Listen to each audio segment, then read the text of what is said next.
if you asked them to call a spade, they would instead call it a one-person operated, manually controlled, foot-powered implement of simple and robust yet adequately efficacious ligno-metallic composition, designated primarily, though by no means exclusively, for utilization on the part of hourly paid operatives deployed in the agricultural, horticultural, or constructional trades or industries, as the case may be, for purposes of carrying out such excavational tasks or duties as may from time to time be designated by supervisory grades as being necessary, expedient, desirable, apposite, or germane, with regard to the ongoing furtherance of the task or objective in hand, or, on the other hand, under foot, Secretary General.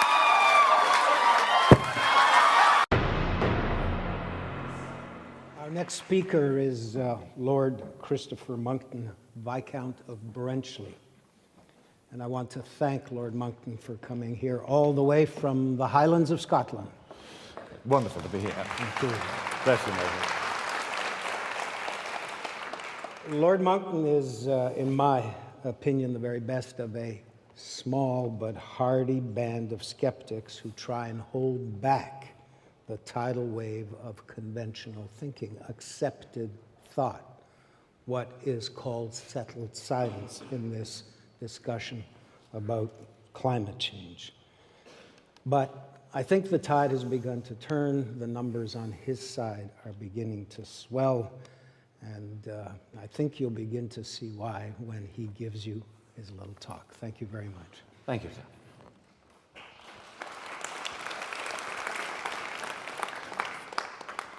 My lords, that's me. Ladies and gentlemen, what a delight it is to be here in Canada. When I got Moses' letter, I was very excited. It said every year we invite 50 of the world's greatest minds to come to Toronto and give us their ideas. But this year it's going to be different. We're going to bring 50 of the world's greatest minds and you. So, thank you, Moses, baby. It is a delight to be here, and I am notorious for plain speaking, but I do not intend to give offense to anyone, so if you want to cry, please do it quietly. Now, at the Intergovernmental Panel on Climate Change, they don't do simple. So if you ask them to call a spade, they would instead call it a one-person operated, manually controlled, foot-powered implement of simple and robust yet adequately efficacious ligno-metallic composition, designated primarily, though by no means exclusively, for utilization on the part of hourly paid operatives deployed in the agricultural, horticultural, or constructional trades or industries, as the case may be, for purposes of carrying out such excavational tasks or duties as may from time to time be designated by supervisory grades as being necessary, expedient, desirable, apposite, or germane, with regard to the ongoing furtherance of the task or objective in hand, or, on the other hand, under foot, Secretary General.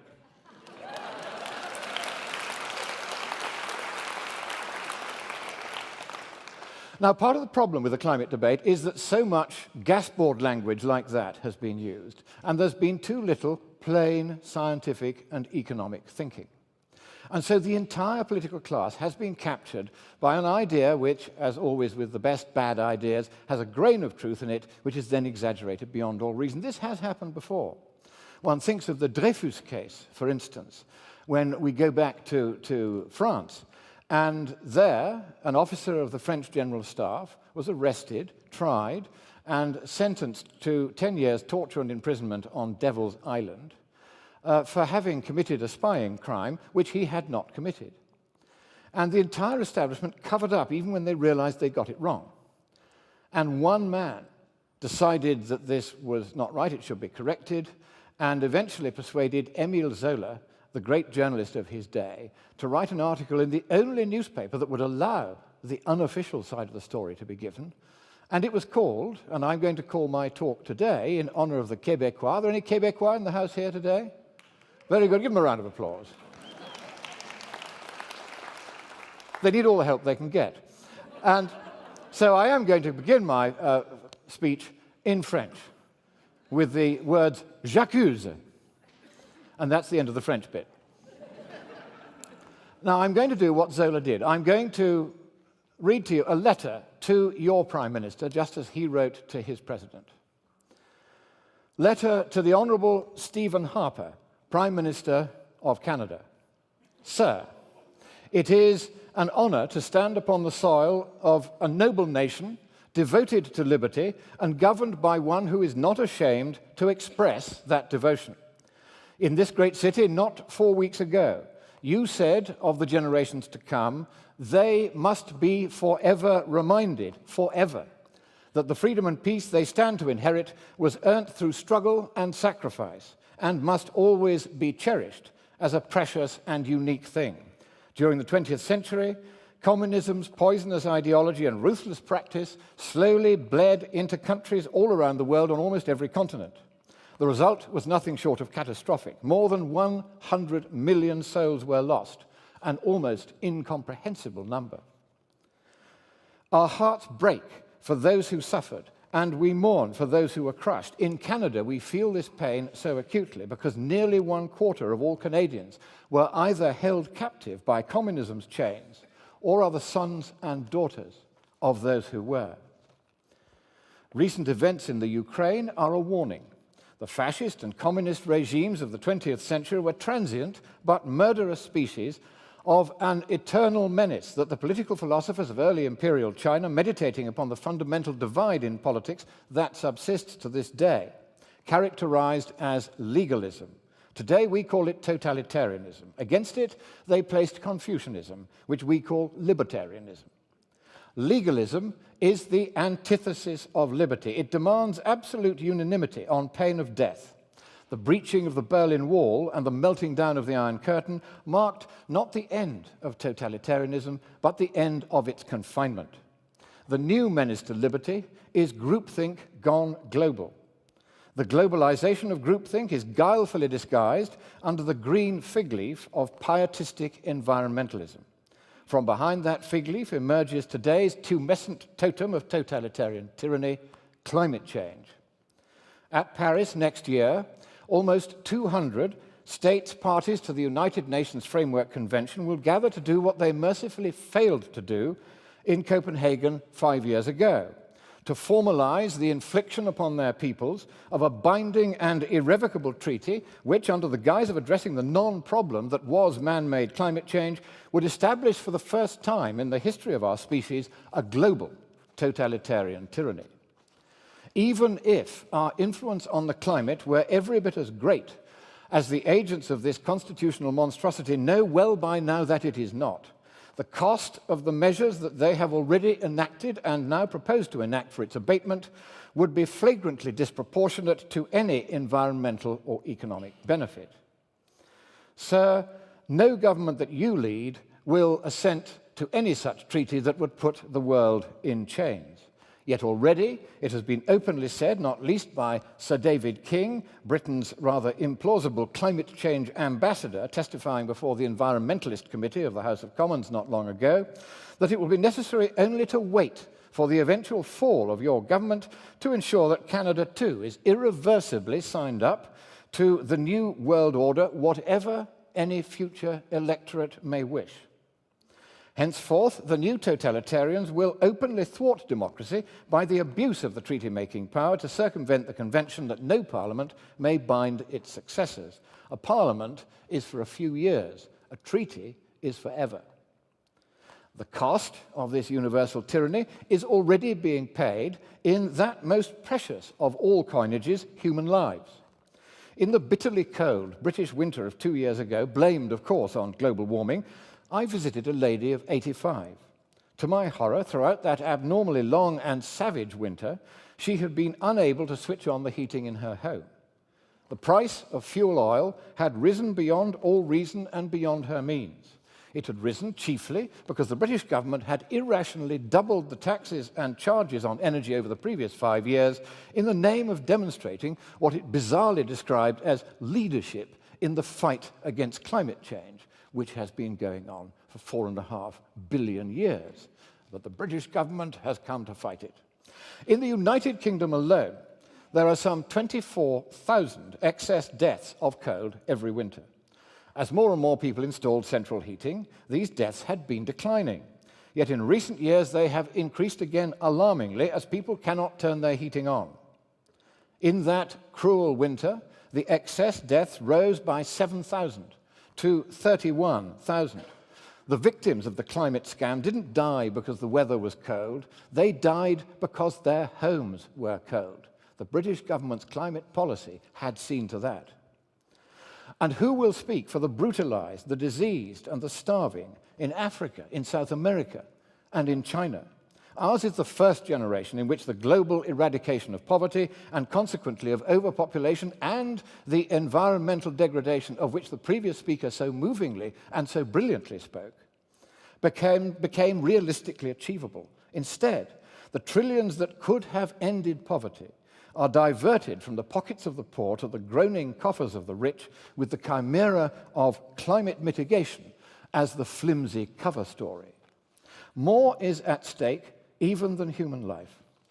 All the hallmarks of totalitarianism that were first discerned by the earliest opponents of Lenin, of Hitler, and of Mao are present in the behavior and utterances of those who would profit by enslaving the planet in the name of saving it.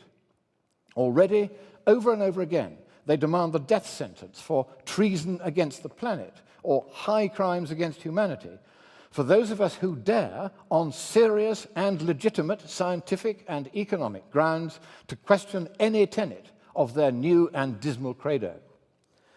The near-universal official adoption of a pseudo-scientific dogma no less doctrinaire and no less potentially harmful than eugenics or Lysenkoism, the fatal attenuation of the quantitative as well as of the moral sense, the replacement of logic and the scientific method in schools worldwide by the crude and shameless subjection of innocent schoolchildren to the half-witted environmentalist propaganda of which several of you here have spoken to me today in this state, the abject deference of elected parliaments and their unresisting transfer of their powers and of their people's treasure to an alphabet soup of unelected supranational entities, the unsupervised operation of these anti-democratic institutions beyond the recall of any electorate, out with the scrutiny of any auditor, and firth of the jurisdiction of any court, the de facto immunity of the new global classe politique and its protégés, from prosecution even for outright financial corruption or blatant scientific fraud, the replacement of genuine religion by the new shamanistic superstition of furious environmental zealotry,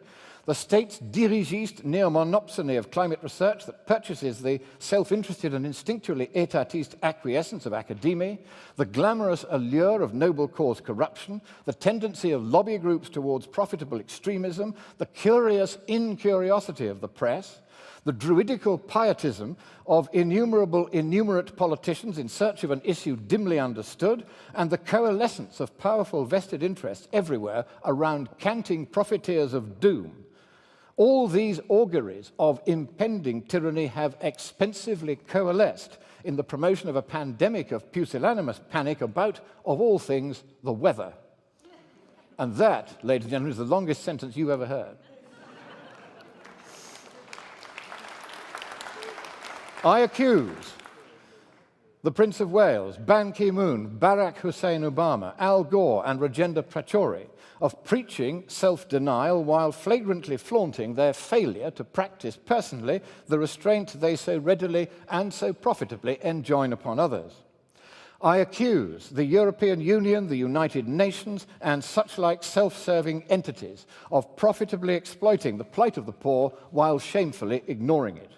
I accuse Al Gore, the United Nations Framework Convention, and the Intergovernmental Panel on Climate Change, the IPCC, of overstating the likely future warming of the Earth, the costs and consequences of such warming, and the imagined and imaginary benefits of abating it, while understating the costs of abatement. I accuse the IPCC of having falsely claimed in its 1990 first assessment report that it had substantial confidence in its then prediction of near-term global warming, which has proven since then to be double the observed warming rate. I accuse the IPCC of having allowed a single scientist in 1995 to replace 5 correct statements in its second assessment report to the effect that no human influence on global temperature could yet be detected, with a single false statement saying the direct opposite. The climate consensus, then, is a consensus of just one man. I accuse the IPCC of having falsely attempted to abolish or minimize the medieval warm period, seen clearly here in an earlier record by it and also in a sea level record, in its 2001 assessment report, in defiance of overwhelming evidence in the learned journals that that period was real, was near global, and was almost everywhere warmer than the present. I accuse the IPCC of having, without scientific justification, permitted the inclusion in its 2007 fourth assessment report of a statement that all Himalayan glaciers would vanish by 2035, and I accuse Dr. Pachauri, its climate science chairman, of having for many months dismissed as anti-scientific all attempts to correct this error. I accuse Dr. Pachauri and the IPCC of refusing to correct on request an influential error in the fourth assessment report by which they falsely stated that the rate of global warming was itself accelerating and that we were to blame. I accuse the IPCC of having falsely claimed with 95% confidence in its 2013 fifth assessment report that recent global warming was mostly man-made, and I accuse the universities of Queensland and of Reading of falsely claiming that research by their personnel had found 97.1% of 11,944 scientific papers explicitly stating that recent warming was mostly man-made, when the researchers themselves, in their own data file, had marked only 64 papers, or 0.5% of the entire sample, as endorsing the supposed consensus thus described. I accuse Britain's oldest taxpayer-funded lobby group, the Royal Society, emulated by its profiteering clones worldwide, of abandoning the scientific objectivity enjoined upon it at the time of its foundation, of suppressing scientific evidence and opinion unhelpful to its bottom line, of claiming as certain the inherently uncertain in the climate, and of bullying without mercy any scientist who dares to disagree with it. I accuse the editors of Science, Nature, and such-like once learned journals of having suppressed scientific papers with which they disagreed, and I accuse the president of the American Physical Society of willful prejudice in having dismissed the two blameless editors of Physics and Society for having dared to publish a paper by me questioning correctly, as events have shown, the rate at which the world was predicted to warm.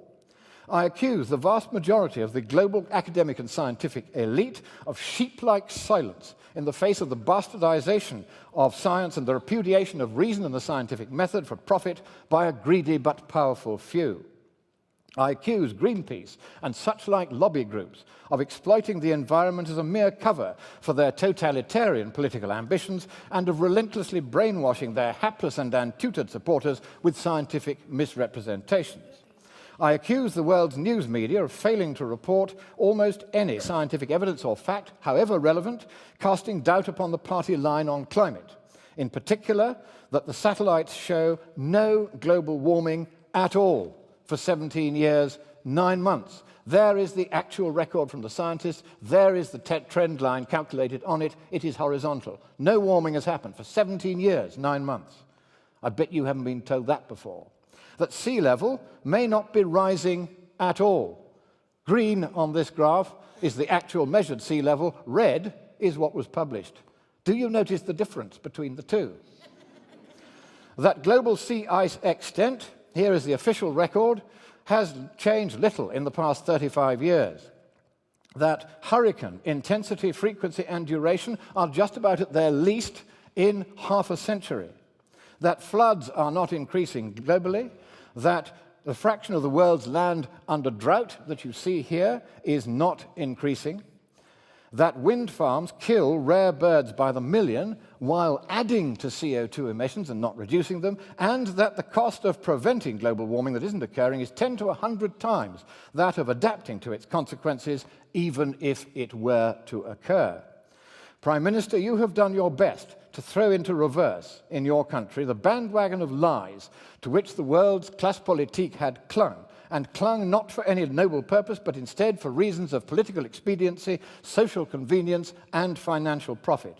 Your nation has wisely and rightly resiled from the costly but useless Kyoto Protocol, for the one good point of that treaty was that it contained an explicit provision permitting states parties to give 3 months' notice to quit. That is my reason for writing. I invite you, sir, to propose to your fellow heads of government that any climate treaty should contain an escape clause, for that would spare us from losing forever that liberty which, though it be our birthright, each new generation must vigorously and vigilantly defend for itself and for those who will follow.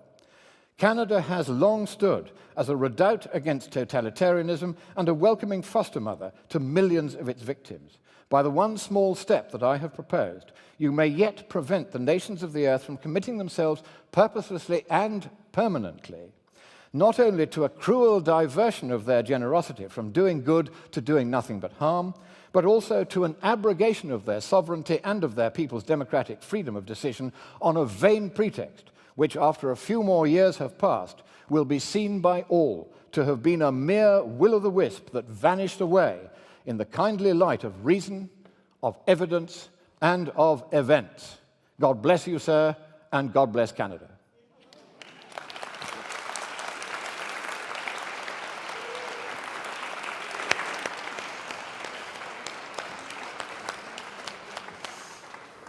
Sir, Thank you.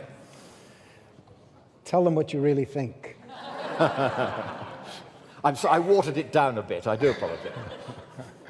So in this increasingly volatile debate, I think the irrepressible humor of Lord Monckton, as well as his imperious authority, have led the charge, and I do sense that more and more people are swinging over to the skeptical side.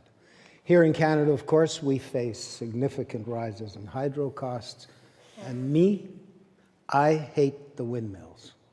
Not just because of the hijacked money, it's because of the birds. They build the windmills where the winds are.